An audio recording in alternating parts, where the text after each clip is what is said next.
Welcome back to Bobby King, Iraqi Dinar News, your #1 source for real-time intelligence on what is happening inside Iraq and behind closed doors in global finance. If you are watching this right now, you are ahead of the crowd because what I'm about to share with you came out late last night, and it is moving fast as we speak. If you want to stay ahead of every major move, every shift in power, and every signal connected to the Iraqi dinar, global finance, and Iraq's future, then smash that subscribe button right now and turn on all notifications because what is coming next will change everything. Stay locked in because I'm breaking it all down right now.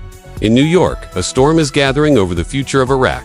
The rain of uncertainty grows heavier by the hour. The halls of the United Nations Security Council tremble under the weight of decisions that may reshape the future of a nation. A meeting convened late last night and continuing right now promises to alter the landscape of peace and presence in Iraq. The world watches as voices inside echo hope, fear, resolve, and despair. The gathering seeks to decide on the fate of the United Nations Assistance Mission for Iraq, known as UNAMI. The mission has long served as a pillar of diplomacy and support in a country scarred by war, sectarian strife, and complex politics. But now, those same walls might echo an empty silence. On diplomats, envoys, and representatives sit behind somber faces. Their arguments weigh heavy on stakes that stretch beyond borders and into lives. Some attend with urgency. Others attend with resignation. Yet all cannot escape the haunting question of whether today marks the end of decades of international involvement in Iraq. Another question weighs on them, whether today draws a line under efforts to keep fragile peace alive. A hush fell over the chamber when the motion was tabled. The motion calls for full closure of UNAMI. The motion calls for pulling the curtain on all United Nations work in Iraq. Some voices whispered calls for withdrawal. Others argued that ending the mission risks leaving Iraq unmoored in a sea of uncertainty. Supporters of the motion argue that Iraq has grown older, stronger, and more able to stand on its own. They say the mission has fulfilled its purpose. They say that backing must end.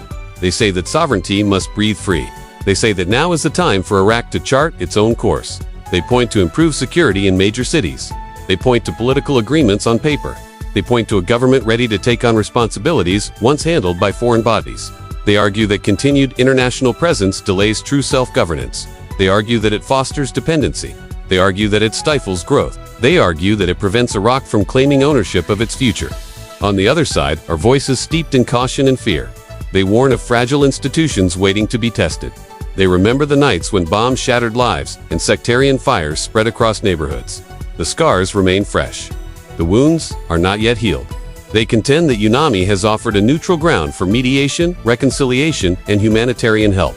They caution that without it, Iraq might relapse into turmoil. Some delegates spoke of ongoing challenges involving displaced populations, human rights abuses, political gridlock, and economic collapse.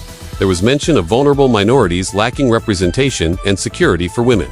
There was mention of uprooted lives that still depend on an international shield.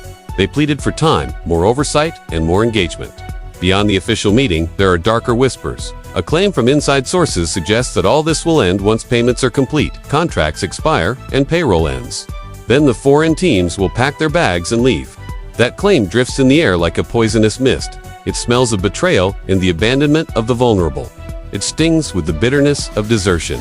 If that claim proves true, then only shattered promises and broken hopes may remain. Outside the halls, activists, human rights monitors, journalists, and displaced families watch the proceedings through anxious eyes.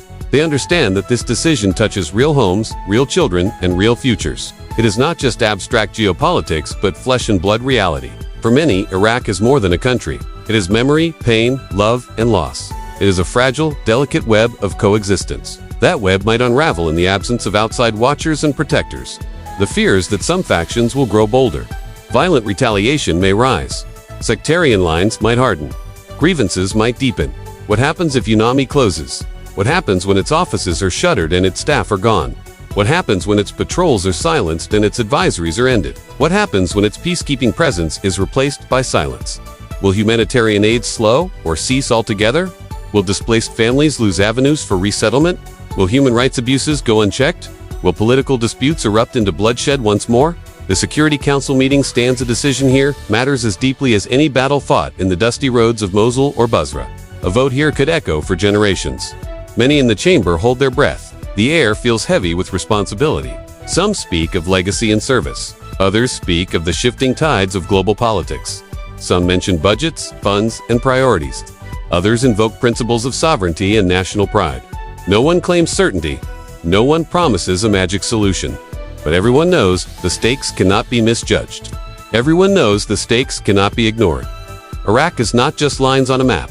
Iraq is millions of lives intertwined by history, culture, and faith. If the resolution passes, Iraq will officially see the end of the United Nations presence within its borders. That announcement will be carried across airwaves and headlines. The flags of the mission will be lowered. The offices will be emptied. The foreign faces will vanish. For many Iraqis, the foreign presence represents oversight, hope, and safety. Some will rejoice at regained sovereignty. Others will weep at lost protection. Those who fear retaliation will dread the day. Those who cherish independence will celebrate. The world may declare victory and walk away. But the wounds left by war are deep. The infrastructure remains weak. The political institutions are fragile. The social fabric is fraying. Without a guiding hand, chaos might fill the gap. Where there was negotiation, there might return to violence. Where aid once flowed, there might be neglect. And the voices of the vulnerable might fade away. Today's meeting is more than routine diplomacy. It is a defining moment for the next decade of Iraq's future. It is a moment where global interests meet local realities. It is where tension collides with hope. And it is where Iraq's future balances on a thin wire. As the hours pass, delegates whisper final words. Some voices rise in passion. Others fall into quiet despair. The pressure mounts. The decision approaches. A pen will hover over paper, and everything may change. If the vote goes for closure, the world may move on. Iraq will stand alone. The test of time will begin. Whether collapse or rebirth comes remains unknown. But one thing is clear, lives hang in the balance. Futures tremble on the edge of a fragile choice. Today, the world watches us. Today, history holds its breath. And in the silence that follows, the echo will belong to Iraq alone. The fact that the Security Council is openly discussing ending the UNAMI mission should tell you everything about the stage Iraq has reached. This is not normal.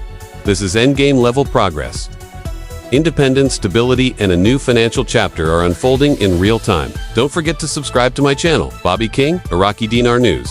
Support the channel by liking this video, sharing it, and turning on your notifications. This is Bobby King, and I will see you on the next Break and Report. Thank you.